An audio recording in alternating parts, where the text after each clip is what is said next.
America in the 1980s and 90s. My mom and dad met in Texas, then went to England where I and one of my sisters was born. Because of my dad's job, we moved every 3 to 5 years. The rest of my siblings were all born in the States. Most of my elementary school years were spent being homeschooled in Colorado. We moved to Ohio, where I started going to a Christian school. We were then homeschooled again as we moved from Ohio to Illinois. All of us went to a public high school in a small town in southern Illinois. When I was very young, my family was poor by American standards. However, most of my memories are from when we were just an average middle-class family with an unusually large number of children. Growing up, I had a little contact with foreign cultures, mostly through missionaries who came to speak at our churches, or through books about missionaries that I listened to. I was 11 years old when I started dreaming about being a missionary. The missionary who spoke at our church served in the Muslim countries of Northern Africa, so the first place I wanted to go was, of course, Africa. Next, I decided to learn Russian.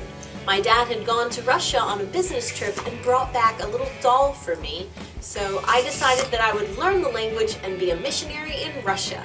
I studied hard in my room for a few weeks, but that didn't last very long. Then I listened to a story on the radio about Elizabeth Elliot, and I decided I would be a missionary in South America.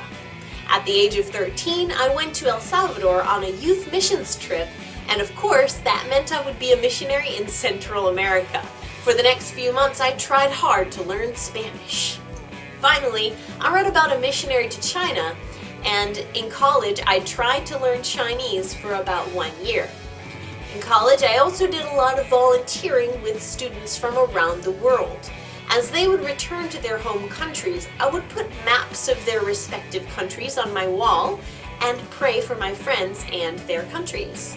As my prayer maps expanded, Korea was one of the countries added to my wall. As I prayed for Korea, I became curious about North Korea. The more I learned about it, the stronger my desire to go there as a missionary. Unfortunately, when I graduated in 2006, there was no way for me to go to North Korea. So I applied for jobs in China and also in South Korea, just in case China didn't work out. The jobs in China were already filled, and I found a job in South Korea, which brought me to the place where I would meet my husband.